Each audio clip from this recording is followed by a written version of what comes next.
আমাদের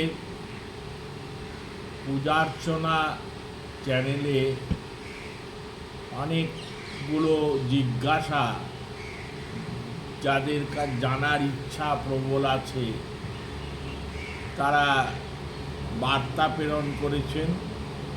তার ভেতর মুখ্যত বৃষোৎসর্গ নামক ক্রিয়া যে হয়ে থাকে। দু ধরনের বৃষোৎসর্গ আছে। একটাকে বলা হয় মলিন বৃষোৎসর্গ। মলিন অর্থাৎ যা মৃত্যুর পর সেই প্রেতের স্বর্গলাভের উদ্দেশ্যে ইহলোকের যাবতীয় ব্যঞ্জনা পরিত্যাগ করে স্বর্গলাভের উদ্দেশ্যে যেটা করা হয়, দান করা হয় বিষ, সেটা হচ্ছে মলিন বৃষোৎসর্গ। আর একটা আছে কাম্য বৃষোৎসর্গ, অর্থাৎ ব্যক্তি জীবিতকালেই বৃষোৎসর্গ করতে পারেন। আর বৃষোৎসর্গ একটি দানের নাম। জীবিতকালে বৃষোৎসর্গ করতে গেলে তার সঙ্গে নান্দিমুখ শ্রাদ্ধ করতে হয়, একটা শ্রাদ্ধের সঙ্গে সংযুক্ত থাকতে হয় বৃষোৎসর্গ। মলিন বৃষোৎসর্গ আর একটা জীবৎ বা আত্মবিষোৎসর্গ বা ইচ্ছা বিষোৎসর্গ বলা হয়। এই রকম দু প্রকার বিষোৎসর্গ প্রচলিত আছে। এই বিষোৎসর্গের ওপর কেন্দ্র করে আলোচনা যারা জিজ্ঞাসু ব্যক্তি, যাদের সব ব্যাপারে জিজ্ঞাসা অর্থাৎ জানার ইচ্ছা প্রবল, পয়সা কামানোর ইচ্ছাটা যাদের কাছে গৌণ, যারা জানতে চায় গ্রন্থতে কি লেখা আছে, ব্যবস্থায় কি লেখা আছে, এই রকম ব্যক্তিরা জানতে চেয়েছেন যে হঠাৎ বৃষোৎসর্গ কেন করা হয়। অনেক প্রাণী আছে, তো গো তো দান করা হয়, গোদান শ্রাদ্ধের প্রকরণ, গোদান শ্রাদ্ধের সঙ্গ। তারপরেই বিষদান কেন করা হয় অন্য প্রাণীদের ছেড়ে দিয়ে?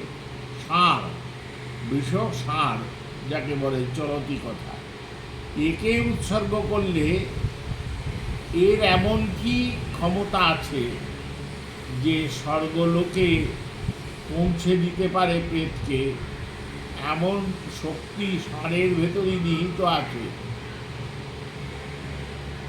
সেখানেতে আমরা আলোচনায় আসবো। এই আলোচনা 10 দিন ধরে চলবে।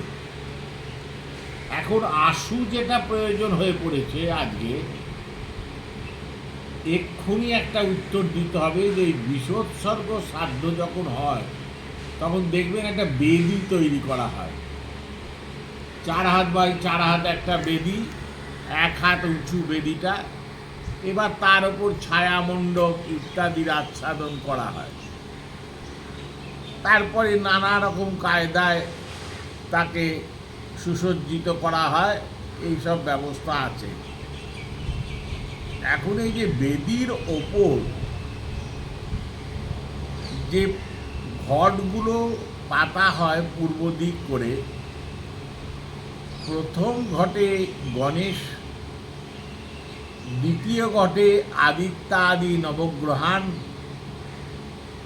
তৃতীয় ঘটে রুদ্রম অম্বিকাঞ্চ বিষ্ণু লক্ষ্মীঞ্চ, তারপর রুদ্রম অম্বিকাঞ্চ, তারপরে হচ্ছে ইন্দ্রাদি দশদিকপালা, আর ঈশানে একটা শান্তি কলস স্থাপন করা। আর এর ওপরই নৈঋত কোণে, অর্থাৎ যে কোণটা উত্তর আর পূর্ব সংযুক্ত হচ্ছে তাকে বলা হয় ঈশান কোণ। আর এইটা বলা হয়েছে অগ্নিকোণ। নৈঋত কোণ নয়, অগ্নিকোণ। ও অগ্নিকোণ কোণটা বলা হয়েছে যেটা পূর্বের সঙ্গে দক্ষিণের সংযুক্তি করা হয়। ঠিক সেই অগ্নিকোণে হোম কার্য সমাধা হবে। এই হোমের ব্যাপারে আমাদের প্রথম জিজ্ঞাসা এবং প্রথম আমরা ব্যাখ্যা করছি, যেটা মন দিয়ে শুনবেন খুব সংক্ষিপ্তভাবে। এরপর পর বলে যাব আমরা প্রতিদিন যে বৃষোৎসর্গ কেন করা হয়, কত প্রকার বৃষ আছে, কোন জাতির কোন বৃষ উৎসর্গ করা হয় ইত্যাদি।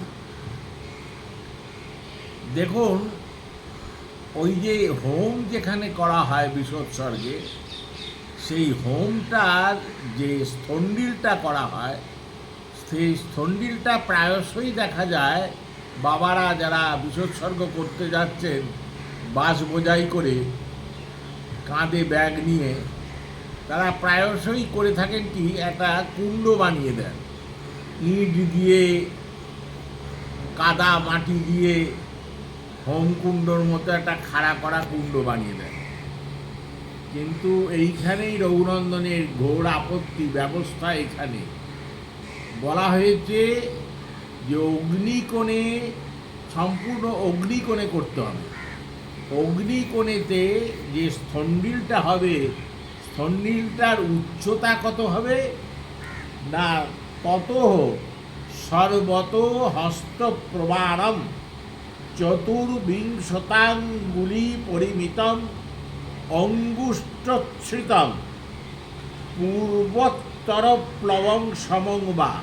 মন দিয়ে শুনবেন, অঙ্গুষ্ঠচ্ছৃতম অর্থাৎ এই যে অঙ্গুষ্ঠ, এই যে আঙুল অঙ্গুষ্ঠ, এর যা উচ্চতা, এই উচ্চতাটা থাকবে ওই স্থন্ডিলে, যার ওপর হোম হবে। আপনি সেখানেতে এখানে ইট বাঁধিয়ে কনস্ট্রাকশন করে দিলেন, এতখানি বড় মতো একটা কুণ্ড বানিয়ে দিলেন, তারে তো এই অঙ্গুষ্ঠকে সম্পূর্ণভাবে অবহেলা করা হলো, অঙ্গুষ্ঠ পরিমিত উচ্চতাকে অগ্রাহ্য করা হলো। অঙ্গুষ্ঠ পরিমিত উচ্চতা অর্থাৎ মাটির বেদি, সেই বেদির ওপর বালি যদি আপনি ছড়িয়ে দেন, তাহলেই অঙ্গুষ্ঠের উচ্চতা চলে আসে।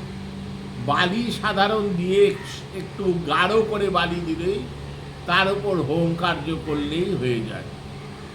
কিন্তু প্রায়শই দেখা যায় প্রত্যেকে তার ওপর একটা বেদি তৈরি করেন, আর প্রচলিত পুস্তকগুলোতে কুণ্ডের ছবি দেয়া আছে, প্রতিদিন একটা করে তো বই বেরোচ্ছে।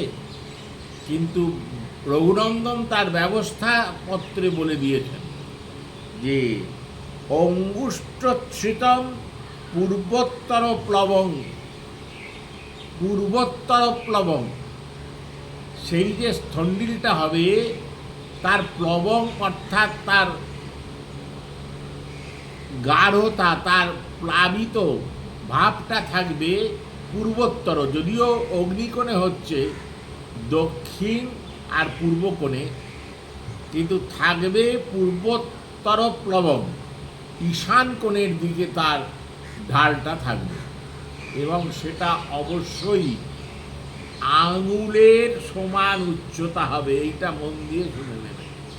এর বেশি যদি উচ্চতায় কুণ্ড আপনি করেন, তাহলে বৃষোৎসর্গে 12টা বেজে গেল। বৃষোৎসর্গে ওই দান নেওয়া, পয়সা কামানো যা হয় তাই হবে, এর বেশি কিছু নয়। এই এতদূর এই ভিডিওটায় বললাম। এই পরক্ষণেই আবার আমরা একটাও বলছি, জয় গুরু, জয় শ্রী সীতারাম।